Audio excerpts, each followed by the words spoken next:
Baik Sobat Pans, hari ini kita coba ngebahas saham yang sudah sangat fenomenal sekali. Sudah berkiprah sejak tahun 1997 di pasar modal Indonesia, apalagi kalau bukan Aneka Tambang atau Antam. Seperti yang kita tahu, di tahun 2020 di masa pandemi kemarin, saham ini sempat merosot jauh sekali ke level 340-an. Namun di akhir tahun hingga awal tahun 2021 berhasil naik sampai dengan 3.400-an di bulan Januari 2021.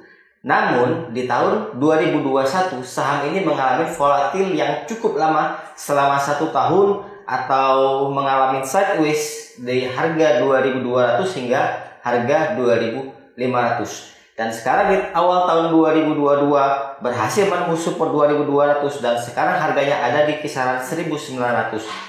Nah, di sini kita akan berdiskusi. Saya tidak sendirian, ada saudara saya, Bro Michael. Gimana Bro Michael, apa kabarnya hari ini? Memang baik Kak Rashid. Iya, harga saham ini kan sempat naik ke puncak level 3.400-an ya. Namun selama 2021 saham ini mengalami volatilitas yang cukup panjang juga ya. Selama 1 tahun itu range pergerakannya hanya sekitar 300 poin saja lebih kurang. Benar. Dan di awal 2022 ini saham Antam ini sendiri menembus level supportnya dan berhasil menembus di harga 2.000 ya kemarin. Benar. Ya. Dan sekarang di harga 1.900 saja.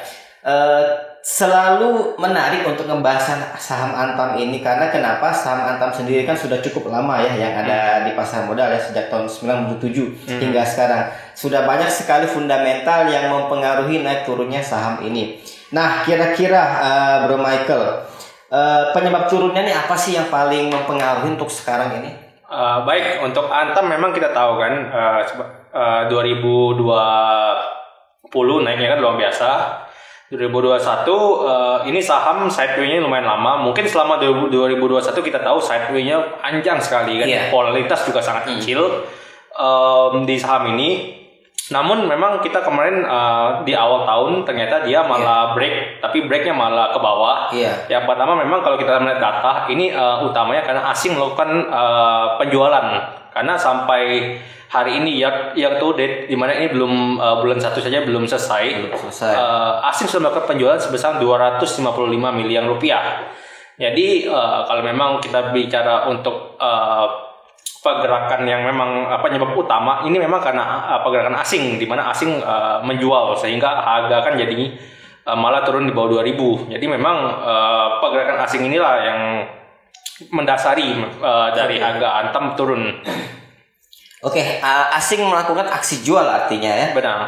Apakah ini terpengaruh oleh rencana pemerintah untuk mengenakan pajak bagi ekspor nikel sendiri?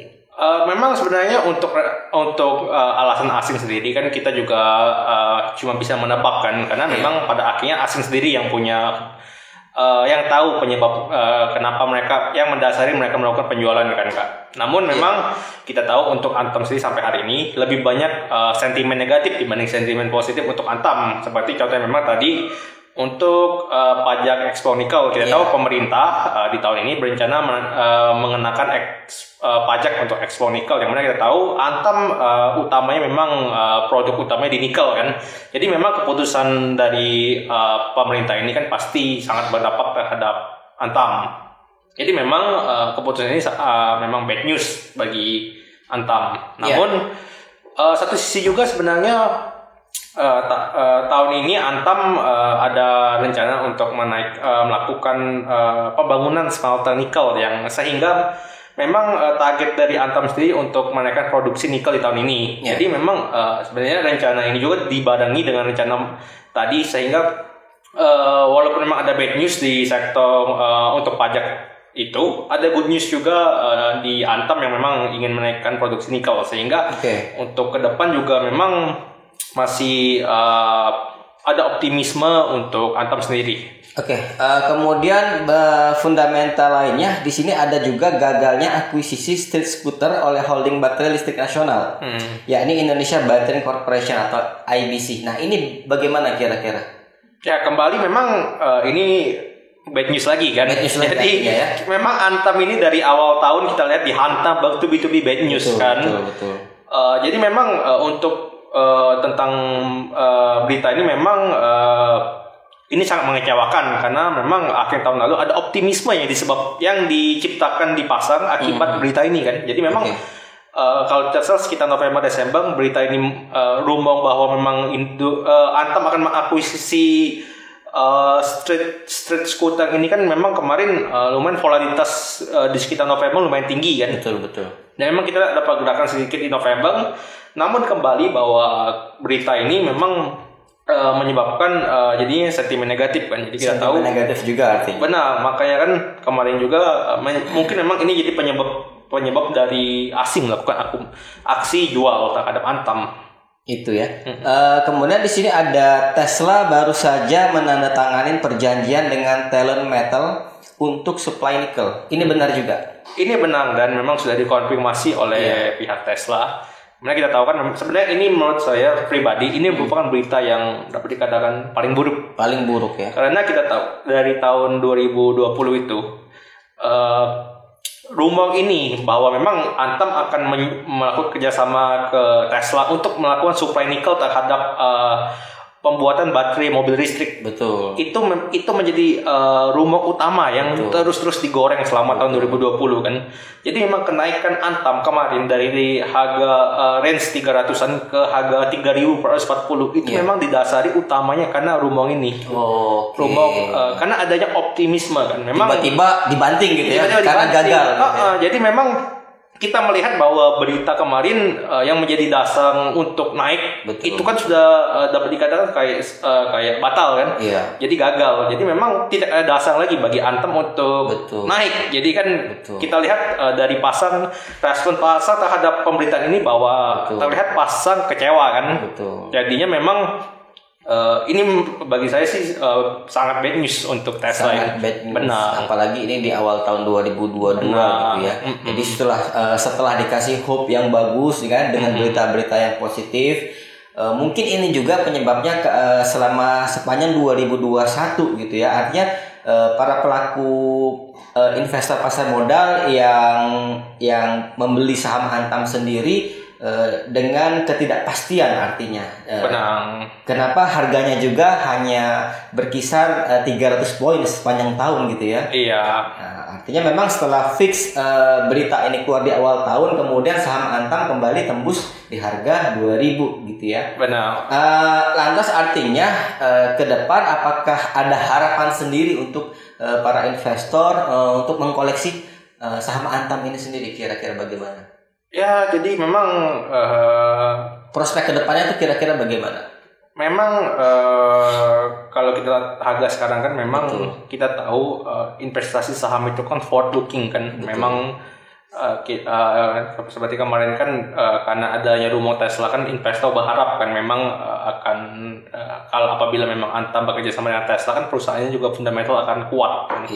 Namun kita lihat sekarang memang dengan seperti ini kan kita tahu investor jadi kecewa, jadi mengguyur saham ini jadi hancur kan ke harga di bawah 2.000. Namun kalau kita berbicara tentang prospek Antam memang di luar semua rumor-rumor yang ada, yang paling jelas bahwa dari laporan keuangan secara fundamental, laporan keuangan di tahun 2020 kemarin lebih bagus di tahun 2019.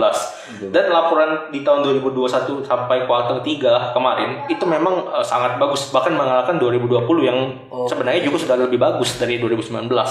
Jadi memang dari 10 tahun terakhir kinerja Antam di tahun 2021 itu paling bagus. Artinya berbanding terbalik gitu ya dari laporan keuangan dengan rencana-rencana tadi yang disebutkan gitu ya. Benar, memang kita lihat memang utamanya sekarang kenapa turun itu memang pasar lebih kecewa. Jadi pasar terlihat tidak terlalu mempedulikan dari fundamental Antam untuk saat ini.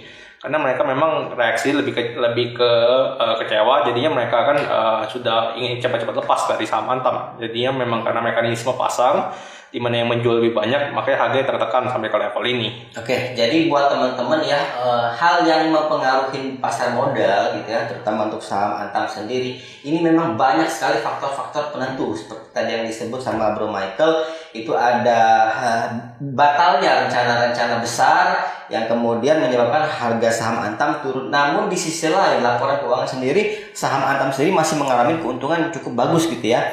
Nah kalau secara teknikal nih kita berbicara, karena kan kita masalah saham itu tentu saja ada dua buah analisa ya, ada secara teknikal dan juga fundamental. Kalau secara teknikal sendiri nih Bro Michael, ini kan sudah break harga 2000 nih kira-kira gitu ya, artinya sudah lumayan bagus. Kalau secara hitungan sederhananya ya harga sekarang sudah cukup harga murah, bener nggak kira-kira? Sebenarnya kalau untuk menyikapi harga sekarang itu kita juga bisa melihat dari dua kacamata, yakni investor dan trader kan. Betul. Jadi memang kalau memang kita harus tahu tujuan kita apa, ini investasi atau trading kan. Mungkin yang pertama investasi dulu. Investasi kan kita ngomong untuk jangka panjang. Mungkin untuk investor kalau secara teknikal kita bisa menunggu ke harga yang lebih rendah. Karena memang kita harus menunggu, memang ada konfirmasi bahwa apakah tren penurunan ini sudah berakhir dan akan balik arah kan. Jangan sampai terjebak, ini malah dapat dikatakan semu kan. Jadi memang untuk investor mungkin boleh untuk wait and see terlebih dahulu. Wait and see ya di posisi ke level yang mungkin nanti lebih rendah, atau setidaknya menunggu apakah memang ini kenaikan yang beberapa hari ini sudah berupa bukan palsu atau semu. Namun apabila kita melihat trader, memang level ini cukup menarik untuk kita transaksikan kan. Harganya udah bagus ya. Harganya sangat menarik, apalagi memang secara teknikal kemarin dari bond. Jadi memang di sini kesempatan kita pada trader apabila memang ingin untuk trading di saham ini, memang ini sangat layak untuk jangka pendek. Jangka pendek gitu jangka pendek sangat layak. Oke. Selain berita ini mungkin belum ada lagi informasi selanjutnya ya dari untuk Antam sendiri ya. Ya untuk Antam memang baru berita ini yang lumayan besar ya. Oke. Jadi mungkin ini juga bisa jadikan panduan untuk teman-teman untuk kira-kira bagus atau tidak mengkoleksi harga saham Antam. Baik Bro Michael, terima kasih waktunya. Bagi teman-teman yang ingin request kira-kira saham apa lagi yang mau kita bahas ke depannya, boleh dituliskan di kolom komentar ya. Kita dari Panitia Sekuritas Palembang mengucapkan terima kasih. Jangan lupa klik tombol subscribe, like, dan komen bagi yang belum.